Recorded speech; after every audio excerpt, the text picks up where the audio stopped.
What's up, everybody? Adam Bergman from Turks and Caicos. I'm on vacation. I'm sorry that I'm underneath this shack, but it's really hard for me to find a good place to make videos because the sun is out in full effect. But I really do want to make you a really cool video about Palantir.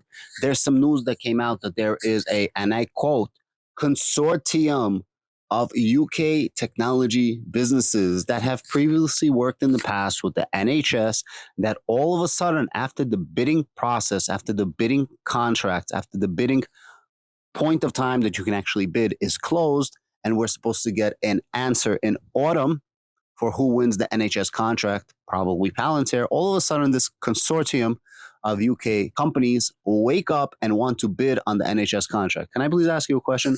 Where the flying F were you this entire time that there was bidding open? All of a sudden, these companies wake up and pull it out of their freaking asshole that they want to take on Palantir for bidding for this massive, massive contract. Now, if you guys don't know what I'm talking about, I'm going to read you the article in just a moment, but this contract is a massive, massive 360 million pound 5-year contract with a 120 million pound extension for 12 months more, which adds up to over $500 million for Palantir. And most people, including myself, believe that this is actually going to be worth more than $1 billion, and not over the course of 5 years, but 10 years. Because as always, once Palantir is in your system, you are super reliant on them because they just work. You're not reliant on them because you can't change them. You're reliant on them because they actually work. And Palantir is for the win.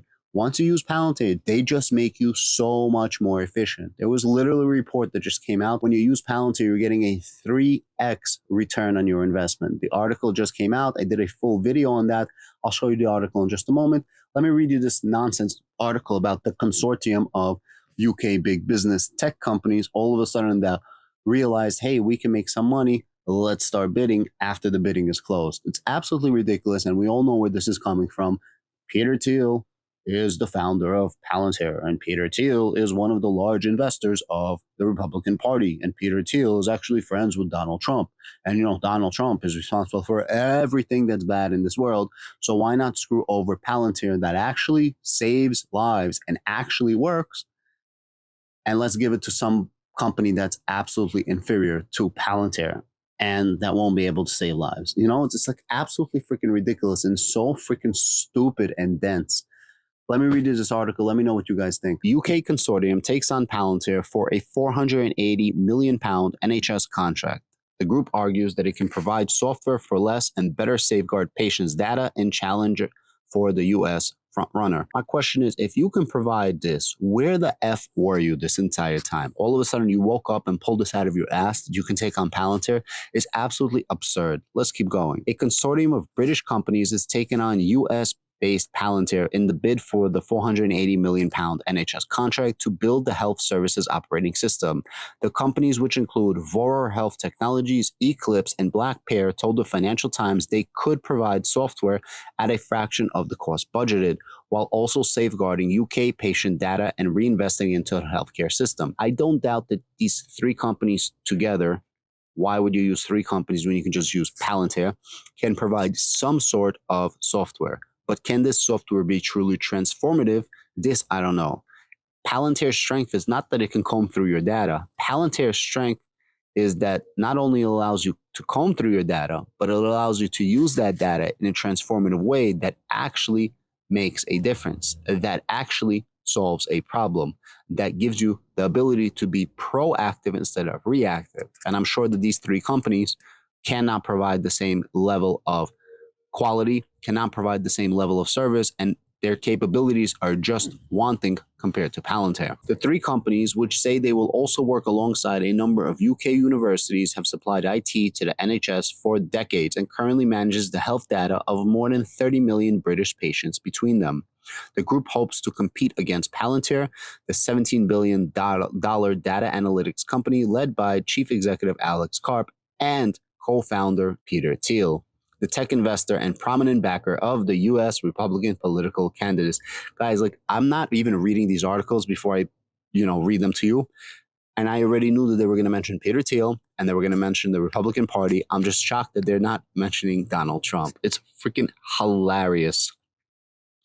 Palantir is best known for its ties to the security defensive intelligence sector. It emerges as a strong frontrunner for the contract, has led some NHS staff and medical trade unions to voice concerns about its suitability to run national health systems, as well as the dangers of NHS relying on a single private company for its key functions. Sure, why not have a single point of contact where you can actually get shit done, when you can break that down into several points of contact with smaller companies where you have to literally go from A, B, C just to get to Z.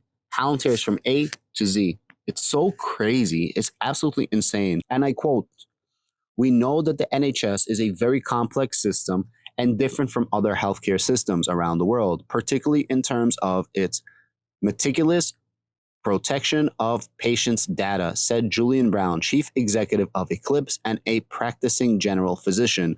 "We were very keen that the NHS stays in control of the data and to reinvest the revenue in frontline NHS services." This is where it gets interesting. I wonder if my friend Julian Brown, who just made that last quote, who's the chief executive of Eclipse, can answer me this. Well, why are you talking about this now when the bids are closed? The deadline to participate in the process passed earlier this month, and the contract is expected to be awarded in the autumn. So this was already prolonged several times if you've been following this. And every single time, they're just finding a new way to slow this down and slow this down. All of a sudden, Julian comes with her two other companies, Eclipse and two other companies, and they say, hey, we can outbid Palantir. Yeah, you can provide a service for less money, but is it a comparably same service? I don't think so. I honestly just think you can't do this. Like, I can go and run a marathon, and I will probably end up finishing if you give me 3 weeks to run 26 miles. But is it really the same as the person who's finishing the marathon in just a few hours? No, it's not the same. But yeah, we accomplished the same goal. And that's kind of what's over here. Why did you just wake up now when you've been with the NHS for decades? All of a sudden you woke up and now you want to bid against Palantir, that the contracts are actually closed? Like, are you just trying to cause friction just to cause friction? Other international tech giants thought to have bid to run the data infrastructure include Oracle Centers and IBM, according to people familiar with the bidding process. Cloud computing providers Microsoft and Amazon Web Services have partnered with many of the bidders, the person added. So I think they work with IBM and they work with Palantir. I guess Amazon and Microsoft as well work with Oracle. The Palantir became the NHS's go-to data provider during the pandemic. Its Foundry software was used in the management of the ventilators and PPE equipment, as well as the delivery of the nationwide vaccine program. The group landed a further £23.5 million contract to tackle patient waiting list in December 2020. By the way, they reduced patient wait time in Chelsea Westminster Hospital by 28%. This is not made up data. This is not some fairy tales and rainbows. This is, in actuality, Palantir reduced wait times by 30%. You know why? Palantir works. Can those three companies combined show in actuality, not in theory, not in a hypothesis, but in real world data, that they did the same? No, they can't. They absolutely can't. Shane Tickle, who's the chief executive of Vora, that's one of the other companies, because there's three. Why would you speak to one person when you can speak to three? Said, we're all committed to the UK. We have growing jobs. We want to grow skills. We're prepared to offer the country an alternative. Okay. We have growing jobs and we want to grow skills. Why are you growing skills on NHS's time? Why are you growing skills when people's lives are on the line? Palantir does not need to grow skills because they already have the skills. That's the difference. In actuality and in theory, these three companies are, in theory, we can do what Palantir does. Palantir, in actuality, can do what Palantir does because Palantir sets the bar of what can be done. I hope you guys understood what I just said. Let me repeat myself. These companies say that they can grow into the position of doing what Palantir does. Palantir is already in that position. By the time they grow into the position of what Palantir does, Palantir is going to be 5 years ahead. And that's exactly the story of Palantir. This is a report that came out about Palantir Foundry and how powerful Palantir Foundry is if you use them.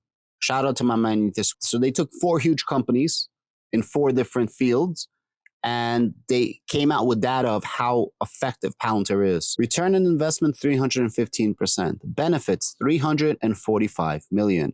Payback time less than 6 months. Cost savings from better supply chain and inventory management, 161 million. Cost savings from improved procurement processes, 126 million. Incremental profit from optimized production, 11.8 million. Increased employee efficiency, 20.9 million. Decommissioned legacy systems, 24.6 million. Guys, just listen to what I just read you. Increased employee efficiency. Imagine if we can increase the efficiency of the NHS. And I'm not saying that the employees are inefficient. I'm saying that they're dealing with a budget crisis. They're dealing with a huge inflow of patients. What if Palantir gives you the ability to just do your job easier? So now your time can be stretched better and you're not wasting your time doing tedious acts, and you can focus at the most crucial acts in front of you, making you that much more efficient. By no means am I saying that the workers are inefficient. That's not what I'm saying. I'm saying that they're doing the best they can with what they have right now, but Palantir is going to give them brand new tools to become more efficient.